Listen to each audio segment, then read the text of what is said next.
So welcome back, everyone, to Statech Research's seminar series on measuring progress and well-being. So I'm Kelsey O'Connor, one of the organizers. You can see the other organizers in the room today, too. And we have a special hybrid seminar for Malgorzata Mikucka, who will revisit the relation between income inequality and subjective well-being.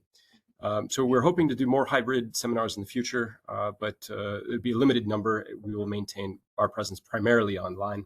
But today, Malgorzata could join us in person, so we're pleased for that. She also goes by Gosha, so occasionally I'll say Gosha, so you're not confused, it's Malgorzata or Gosha. She will speak for around 40 minutes and then address the more substantive questions at the end. If you have clarifying questions, please stop us at any point and let us know. You can raise your hand in the chat, or if you're in the audience in person, just let us know. At the end, please raise your hands or post questions in the chat. It's easiest if you raise your hands, and we'll look for those.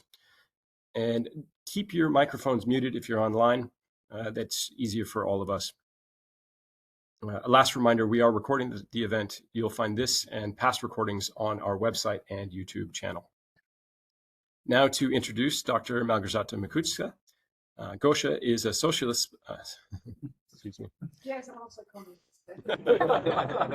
Excuse me, a sociologist specializing in quantitative data analysis.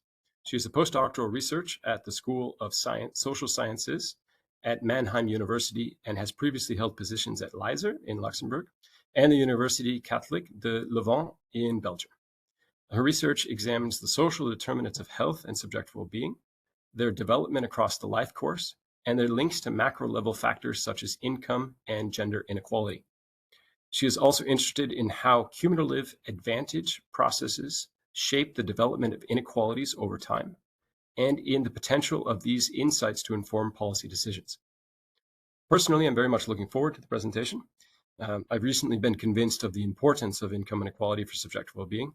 A bit late, I know, but believe there are significant gaps still in our understanding, which Gosha will contribute to explaining today. Without further ado, Gosha, the floor is yours. Thank you very much. Or perhaps I will create some gaps in understanding. Yeah? So yes, we look.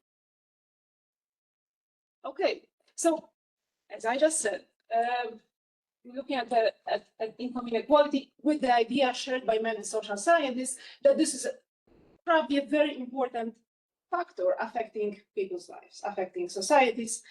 However, if we look into the empirical evidence, the lessons learned from past studies are much less straightforward, much less obvious.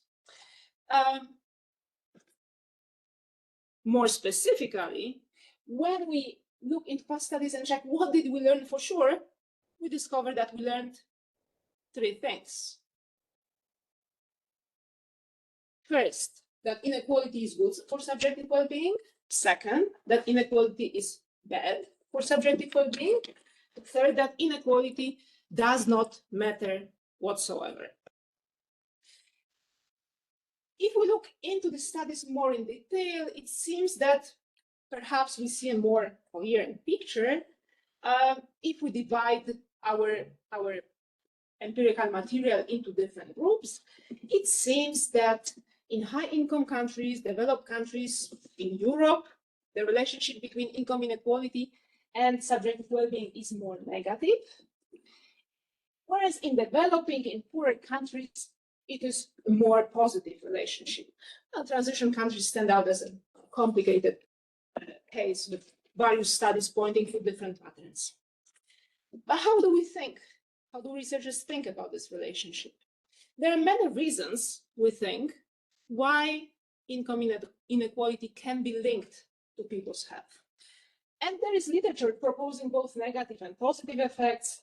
When we think of negative effects, there would be psychological functioning there. We would think that in unequal societies, people compare themselves to others more, they suffer stress, it has health consequences, they also perceive the injustice of the world around them, all bad for subjective well-being. We also think that in unequal societies, social relationships suffer. We think trust gets eroded, social cohesion gets eroded. there are fewer chances for upward mobility. Crime and violence may be growing. There are also ideas linking inequality with some aspects of political and institutional functioning. So we think sometimes that in more unequal societies,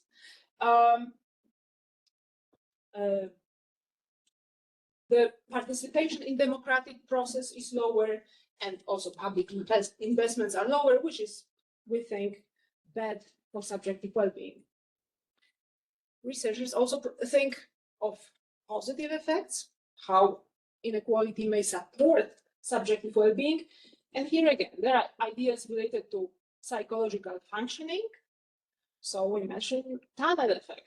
Seeing other people succeed is, for some of us, a sign that the success is there also for us. We think, in unequal societies, maybe some are not doing very well, but those who are doing well are surely willing to provide for charity and provide services due to their advantage. But we also have quite strong ideas related to economic development. We think that income inequality is an incentive. It fosters innovativeness, development of new technologies, and we also think of it sometimes as an effective meritocratic way to allocate resources. Considering this, and considering that the economic factors should probably play a stronger role in poorer countries, we may think, in fact, perhaps it is so that the positive effects of income inequality for subjective well-being are indeed stronger in poorer countries.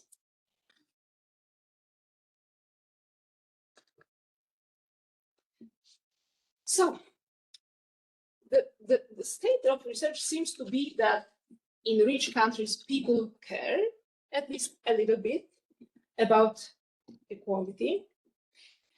They suffer from inequality. In poor countries, high inequalities are not a big problem and may even make people happier. Today, I'm going to question this conclusion. Why? There are two main reasons that brought me here. First, there is growing literature showing that growth at all costs harms subjective well-being and health, in particularly in poorer countries. Second, I focus on some methodological and, as I like to think, conceptual limitations of past research. Therefore, in this study, I re-estimate, yet again, the relationship between income inequality and subjective well-being. I look separately at high-income, transition, and low-middle-income countries, and I aim to overcome some of the past methodological limitations. Data method. When we look at the relationship between income inequality and subjective well-being, the number of countries that we can study is always a limit. That's always a wall in which we bump.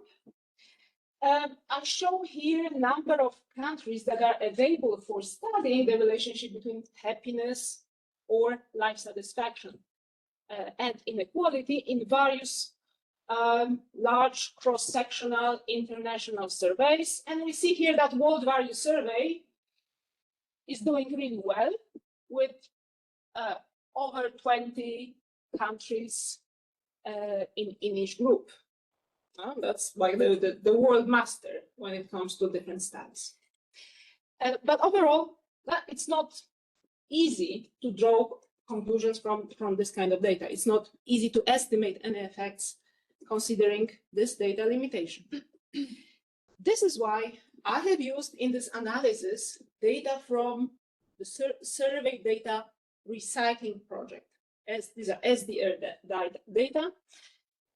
In this project, researchers from Ohio State University and Polish Academy of Science harmonized post-hoc data from 23 international survey projects. So this is a tremendous amount of data. What they did was, well, not very simple, but maybe presented in a simple way. They took the big surveys that we know, such as Eurobarometer, European Quality of Life Survey, European Social Survey, and many others, 23 survey projects. They selected variables that they were interested in. They harmonized these variables so that they can be analyzed jointly, and they provided one data set. The data that they chose. They focused on measures of political attitudes and behaviors, social capital, and, to my luck, well-being, but also some basic individual variables. They went for non-commercial data that were designed as cross-national and preferably multi-wave, so big studies. They chose studies in which the samples were intended to be representative of the adult population, so no special samples. The documentation is available in English, and the projects are freely available.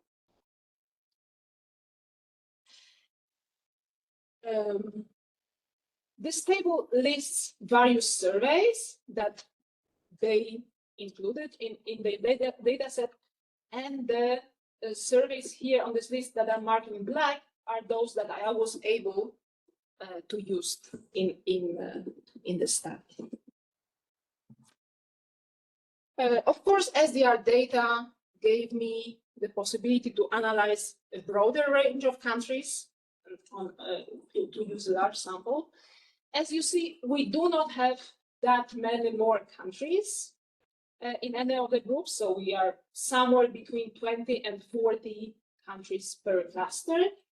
We have nice number of country years, so we should be able to observe trends and within country changes. And of course, we have really impressive sample on individual level.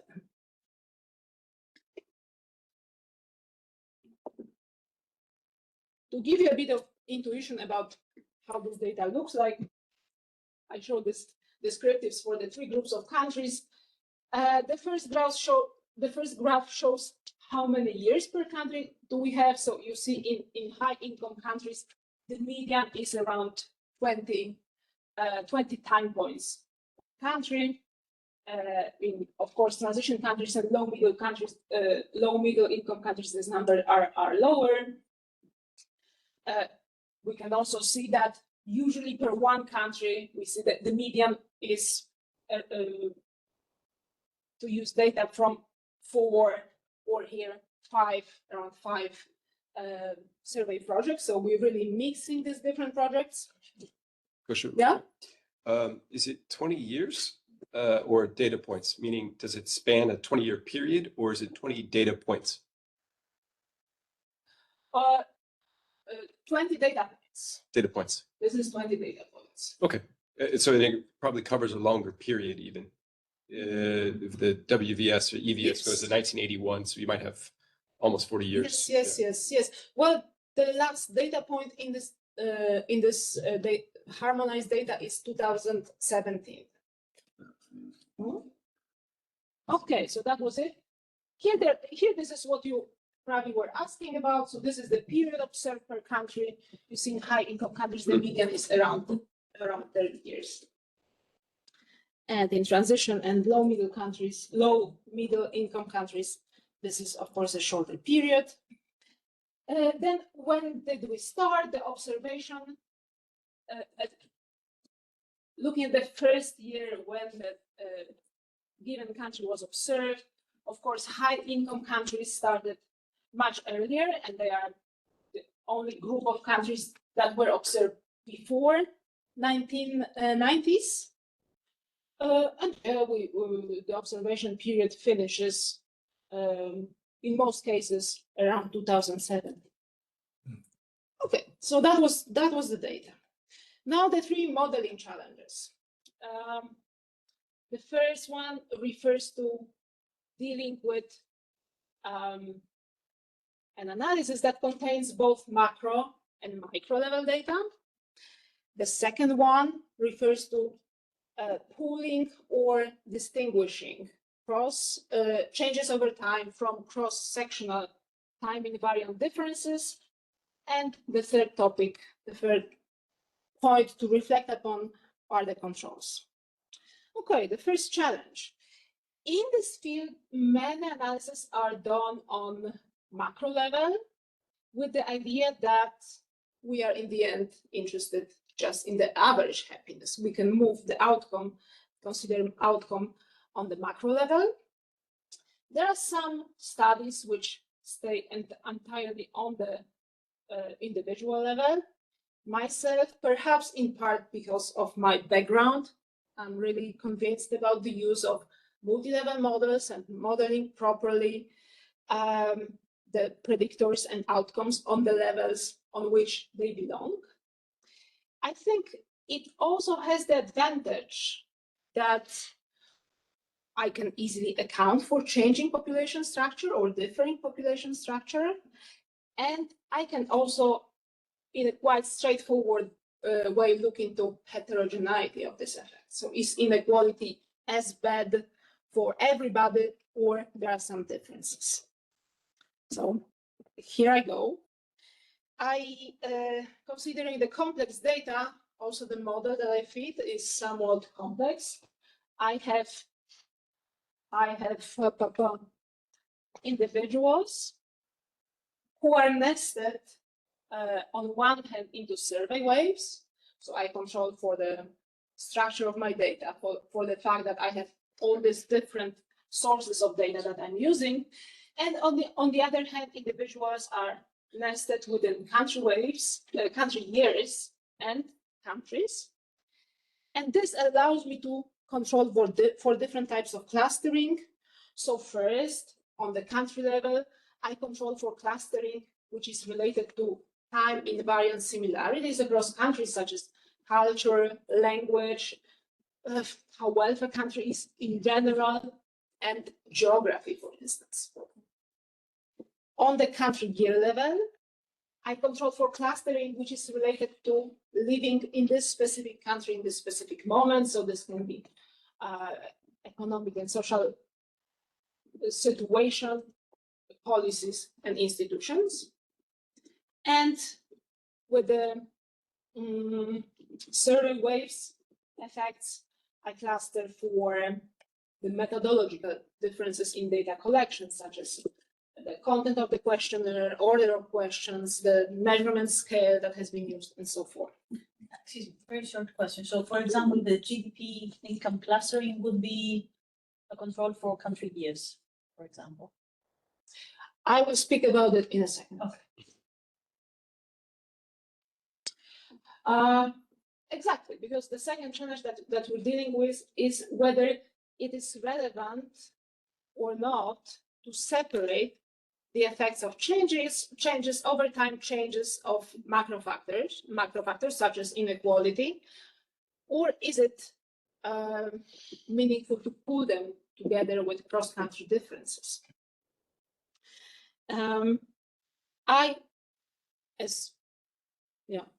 I'm convinced that the separation is really crucial for interpreting the estimates, and this affects the way in which I define my predictor variables. Here I show example data for Luxembourg. So these are the time points that I have available for the analysis for life satisfaction. If we believe that the two types of variances can be pooled, we would use the Gini variable as it is. However, as I believe that they should be separated, I construct two variables.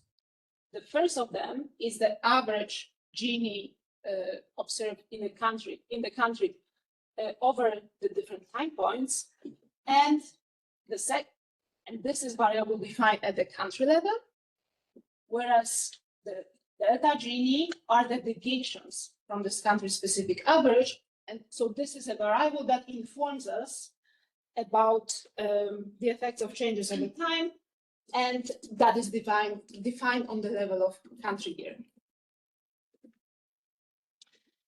The third modeling challenge, or the question that we need to considering in an analysis like this one, there has been recently quite a bit of this discussion of which controls should we include. The recent analysis by David Barham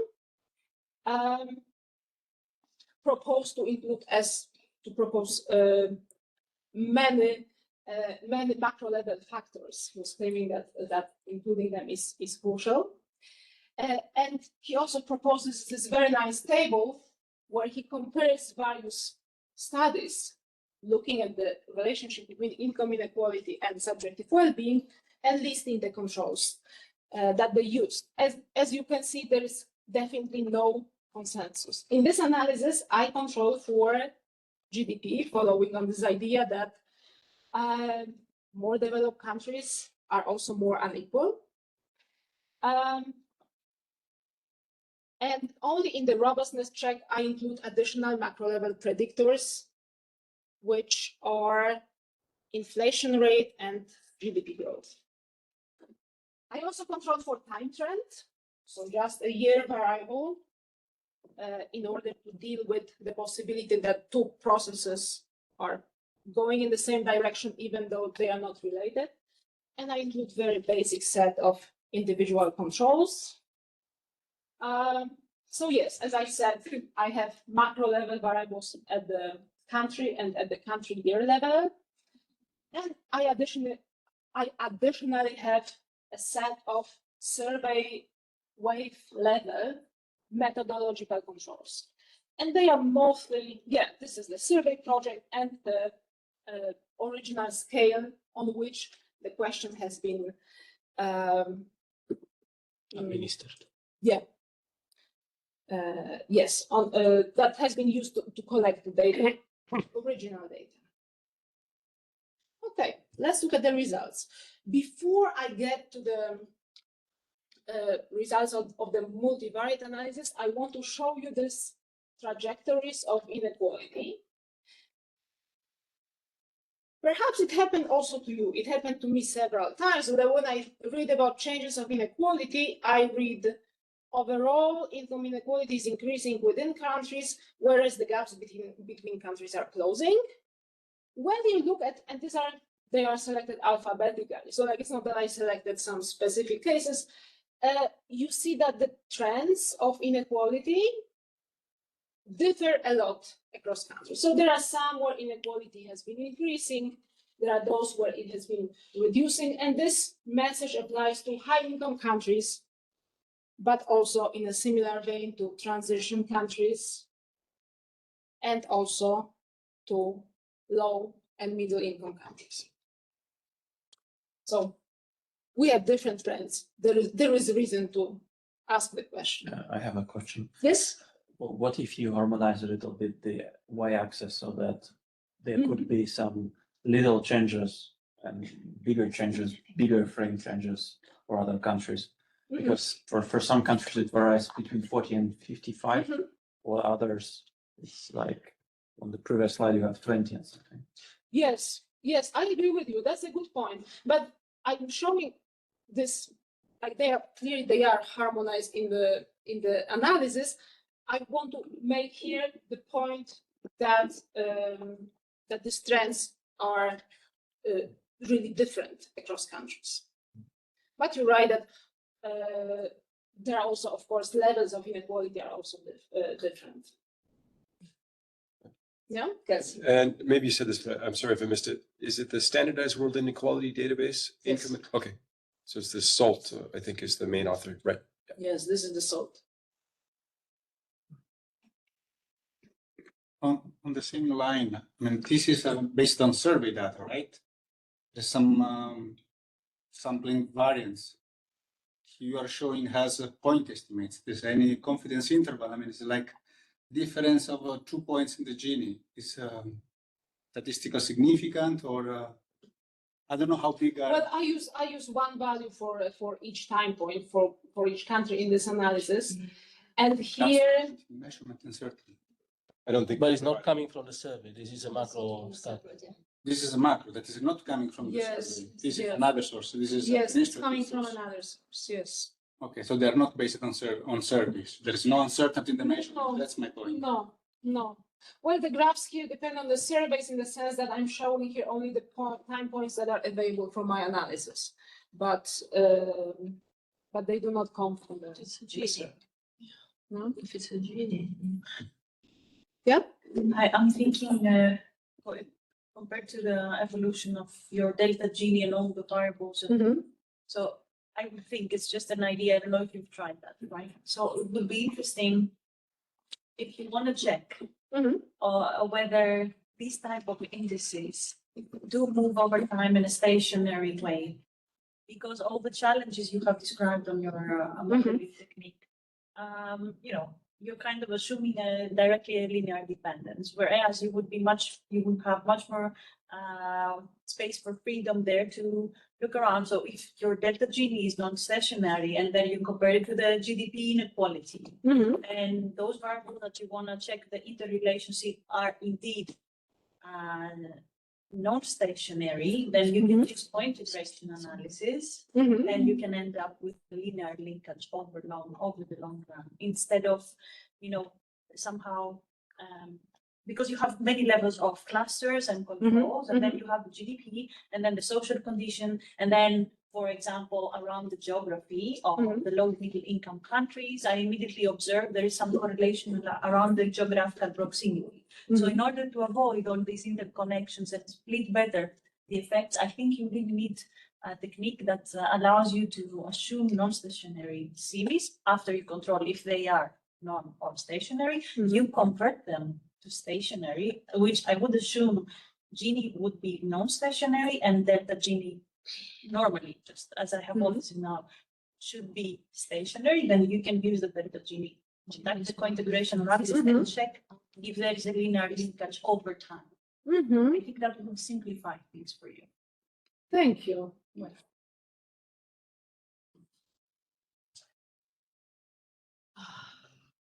Okay, yes, but that was just an illustration.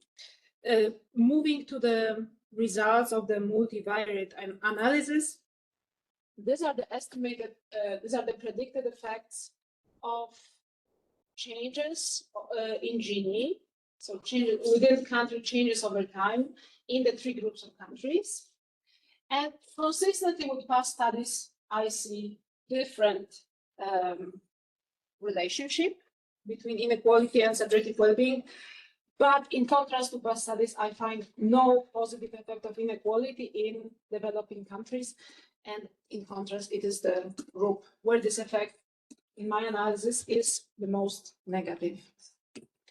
And if we look at the cross-sectional relationship between inequality and subjective well-being, we see that in more unequal countries, subjective well-being may be higher.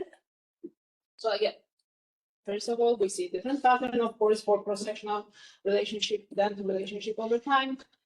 And here we see that the developing countries stand out with a, well, non-statistically significant here, but still the most positive link between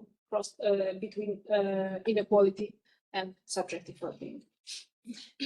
I want to show you also the results for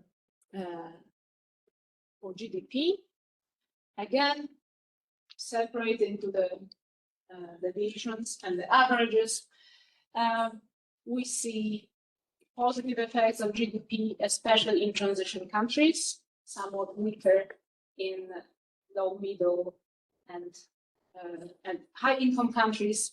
We also see that the strongest effect of GDP on subjective well-being is the stylus fact. So that's a result. That's the pattern that we recognize from the literature. Also, the stronger links with life satisfaction than with happiness is also something that looks very much familiar. Excuse me, by difference, you mean a positive difference between the 2-year points? Like, for example, I mean the GDP growth gap from the country-specific average. Okay. That's how this variable is different. So it could be either positive or negative. It doesn't matter. Yes, I did not differentiate. So I assume here symmetrical effects. Now, of course, we want to ask the question whether these effects are meaningful. These effects that I showed to you for changes of income inequality. And instead of using, instead of expressing them in standard deviations, my idea was, okay, so like, let's look, how does income inequality, how does Gini differ within countries in the data that I'm dealing with? So the effect of the median, here I wrote change, but it's like median gap in income inequality. In low middle income countries where this effect was strongest and where it seems most interesting, it's about 1/10 of a point, minus 0.12, minus 0.11. When we look at the effect of the top 25, so like the first quarter change in income inequality, that's reduction of subjective well-being by about 1/3 of a point. And then, like, is it a lot? Is it meaningful? Hard to say. This is why I took as a reference changes of life satisfaction and happiness that correspond to changes of GDP observed in these groups of countries. And what struck me is that the subjective, the happiness and life satisfaction effects that I observe in low and middle income countries are in a similar range of values as the effects of inequality, as the well-being consequences of inequality, which I interpret as, well, inequality, the effects of inequality are large enough to offset the effects of economic growth in poor countries. Gosha. Yeah. So we have a question in the chat, which I'll come to in a second. But to make sure I understand this, so for a median change in inequality, and you said change was maybe not the best word here. Can you describe it again for me? So I'm thinking, how much of a change in the Gini? Yes, is it a 1-point change? Or? I look at each country. I took Luxembourg. I said, what's the minimum value of Gini? What's the maximum value of Gini that I observed in Luxembourg in my data? Yeah. What's this gap? Then I did it for all the countries, and I searched like, what's the median? So like, what's the typical range that I'm observing in the data?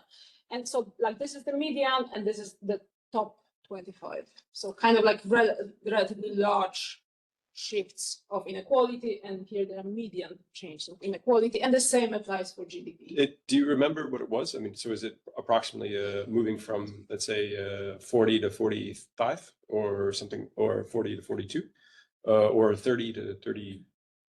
Yeah. So I'm wondering what that, do you remember what that number was?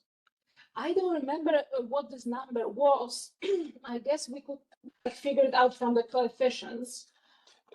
It's okay. I was just getting an idea because I'm thinking in Gini terms. But okay, understood what that means now. And I'll get you the question from the chat. Mm-hmm. So Nadia Israeli asks, is it possible to define an inequality threshold that will reshape well-being levels by cluster? So part of what I would say, I would translate in another way is, are there nonlinear relationships here? And do you know, have you looked at it? I haven't looked at it in this analysis. Yes, that's a good point for extending this work. Yeah. And Nadia, if I didn't get your question right, please write again. Thank you. Yeah. Yeah.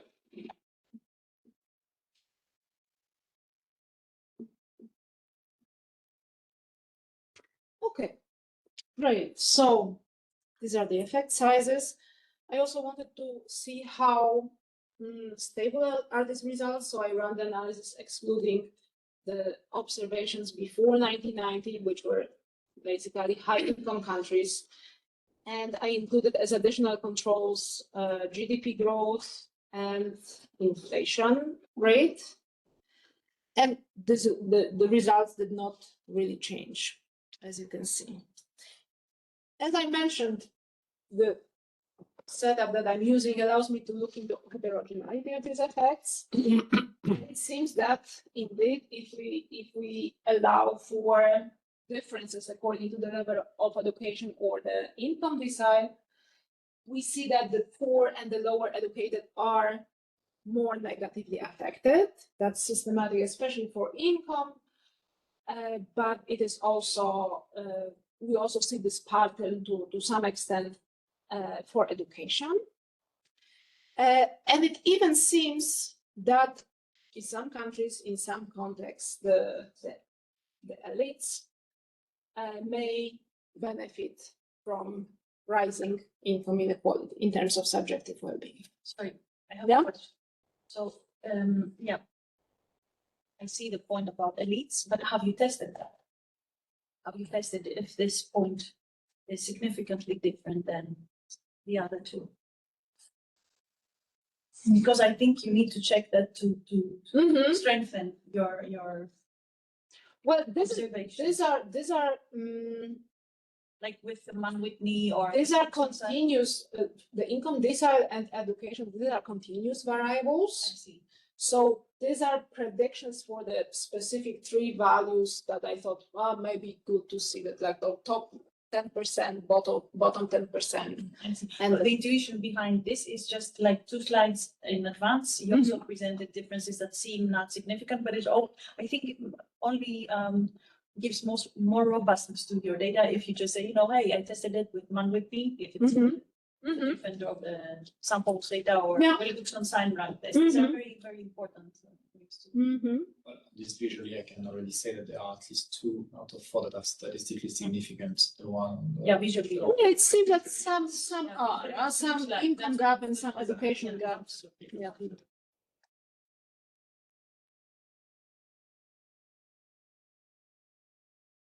Okay, so summing up, I addressed the question whether it's true that middle-low income countries, in these countries, high and growing inequalities are not a problem. And what I think after this analysis is that this positive link between inequality and subjective well-being that is reported by past studies reflects rather the cross-sectional relationship, which we cannot really interpret, of course, in causal ways. In contrast, the relationship between changes in income inequality and subjective well-being is either negative, which is especially the case for low and middle income countries, or it is close to 0. We may ask the question how to think about this difference. I propose the second interpretation that is listed on this graph. So it's thinking about unobserved time invariant confounders. But there is also literature proposes the interpretation in terms of long-term and short-term effects, with the idea being that people notice inequality changes and they react to it. Subjective well-being would reduce, but in the long run, people get used to high inequality and are not anymore affected. Concluding, my study shows that developing countries are not exception. Also, their growing income inequality poses a threat to subjective well-being. And I think that these negative effects, that my effect sizes mean that these effects may offset the gains brought about by economic growth in these countries.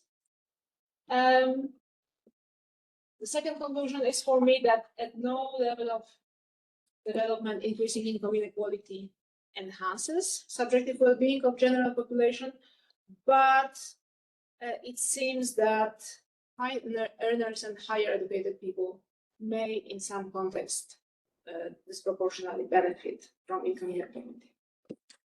And that's all I wanted to share with you. Thank you very much.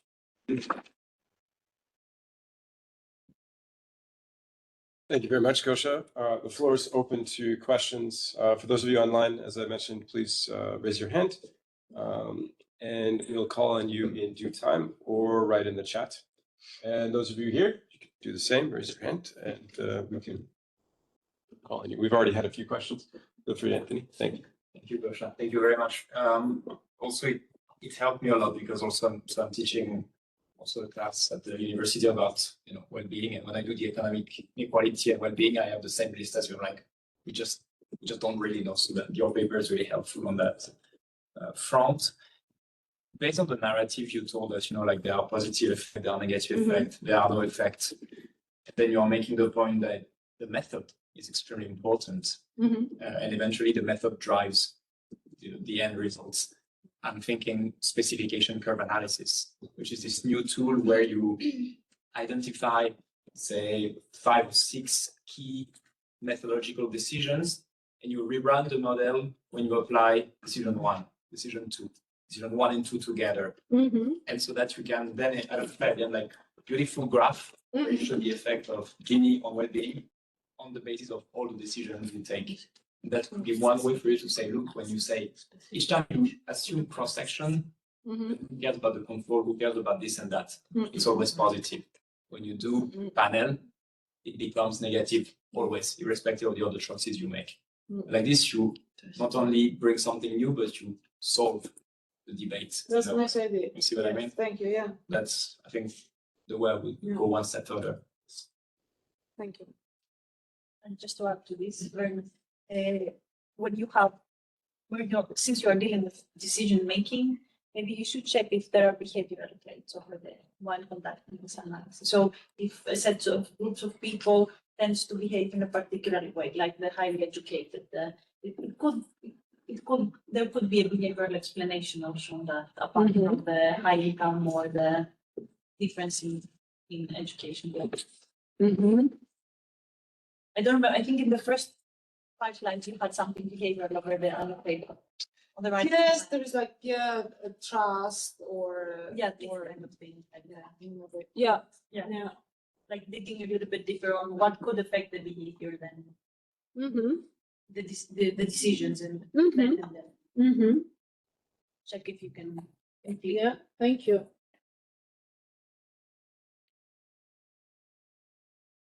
Please feel free to chime in online if you have any questions.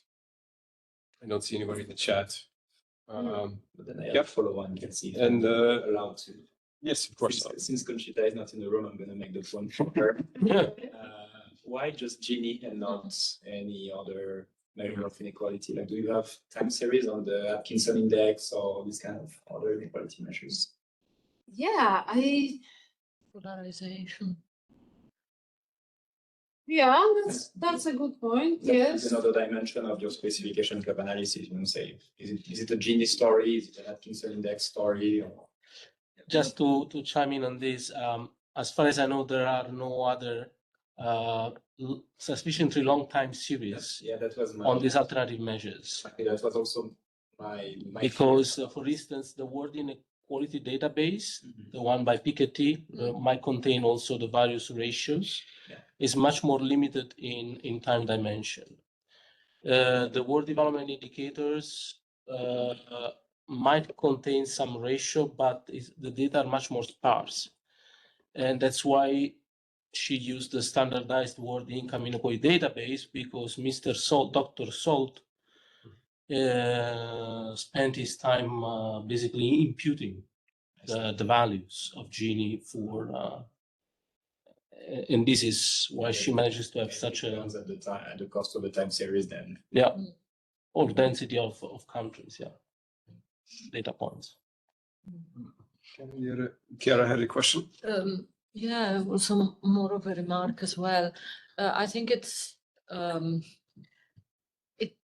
haven't really you haven't really showed very much, which is normal in the format and the timing, etc.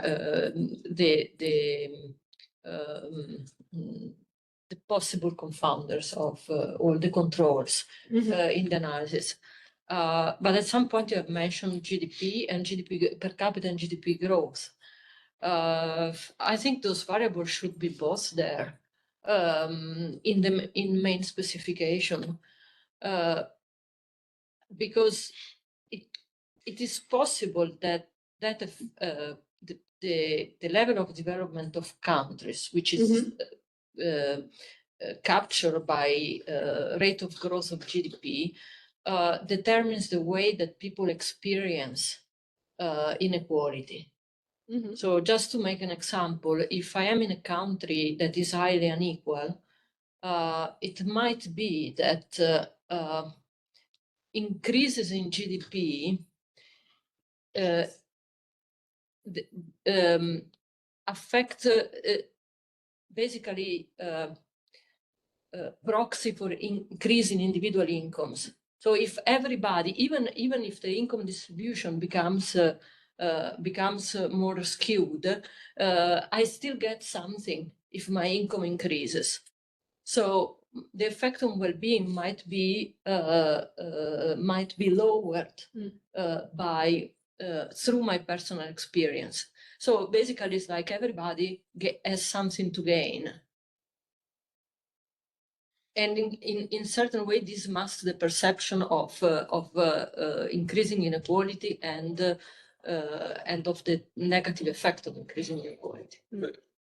Take, for example, the tunnel effect, right? So if you start in Eastern Europe, if I remember correctly, part of it, you go from almost inequality of 0, and then inequality grows as incomes rise for anyone. Yeah, you see that. And that was part of, so there's a collinearity between income growth and inequality growth in certain contexts.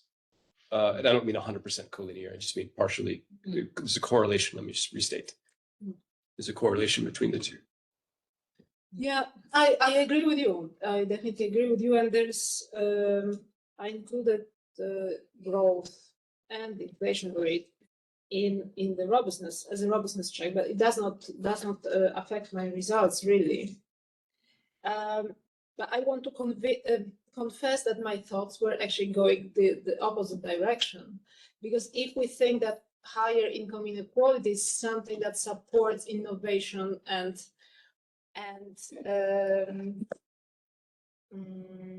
motivates people, supports economic development in this sense, then economic growth or even GDP could be seen as a mediating factor, not as a confounder in this story.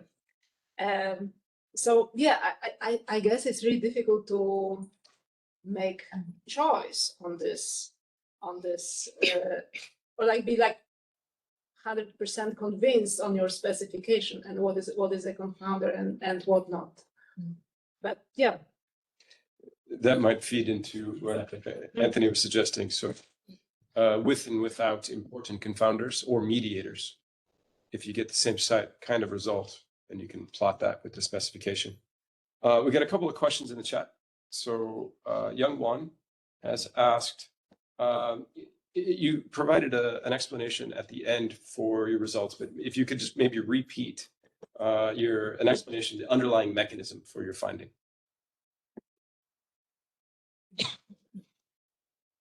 Well, the underlying mechanisms then would probably those that I mentioned just at the beginning, which list the various ways, various negative ways through which inequality may affect subjective well-being.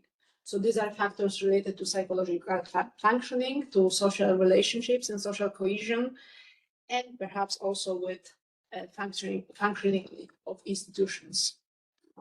That would be the mechanism that these results point to, because I do not find positive effects, I find negative effects. Thank you. He had another question. So how do you handle countries that change from one group to another? So for low middle income that go to high income? Yes, I don't handle them. I define this clustering as time invariant.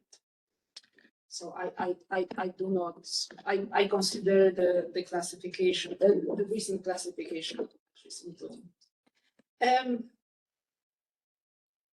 But yes, I must also say that this group of middle income countries like and low income countries, there are not so many really low income countries where we do surveys. So like these are mostly middle income countries. And we have a question from Nadia again, who asks about social sustainability policies. Should they be considered as a tool to reduce inequalities and consequently a subjective well-being driver? Is that clear? Did I say that? Can you repeat it? Yeah. Let me restate. So could you use social sustainability policies to reduce inequalities and therefore affect subjective well-being? Well, it seems that limiting the growth of inequalities may be beneficial for well-being, and that may be seen as a policy direction. About sustainability policies, probably I cannot say much more, but yeah, it seems yes. In another way, you could ask, do you know much about how to affect income inequality? So would social sustainability policies affect income inequality first and foremost? Do we know much about that? It's not my expertise. What are social sustainability? Well, social sustainability policies are not clearly defined here, but you can imagine Would probably go inclusivity. Sustainable development goals. Provision of public goods, Welfare public state. services. Welfare state, health, education, then Nadia, if you want to unmute yourself, you're welcome to chime in. You need to unmute the computer as well. No, it should come through here. Yeah. Let's see here. Did we hear her? I can ask that, but I'll let her respond. So it shouldn't, you shouldn't have to do anything, Gosha, but okay, well, Is she trying to speak? I don't see anything, so oh, here we go. So she responds typing labor market policy, social transfer, guarantee of decent jobs, these kinds of policies she's referring to. Yeah, so do these kinds of policies reduce income inequality and therefore could be used to improve? I would imagine that they may in principle, but from this analysis, I cannot say anything about it. And these policies would also have a direct impact on subjective well-being as well. So we have a guy who focuses on economic insecurity back here, part of the analysis, and so that would also independent of income. Any other questions? Thank you, everyone in the chat. Did you have a question? A bit of a technical question. I was thinking, first of all, thank you for the very interesting presentation. When you're splitting these variables, such as the gene, into its mean and then deviations from the mean, basically, it reminds me, at least technically, of a demeaning procedure, which is the same as it having country fixed effects. Yeah. So can you say something? Or did you check maybe if your results within countries, so the results that depend on the time trends, are they somewhat similar to what the literature has found using country fixed effects? Can we draw some parallelism between the two approaches? Yes, definitely. What I'm doing is like having fixed effects on one hand and cross-sectional effects on the other hand. Yes, the patterns are similar with one reservation, which is the data availability. So I'm using this large database, which allows me, I believe, stronger analysis for specific groups of countries on which, like, this kind of analysis is possible with isolated data sets, with like single data sets for high-income countries. And it's difficult to think about such analysis. It's difficult to run such analysis on low-middle-income countries.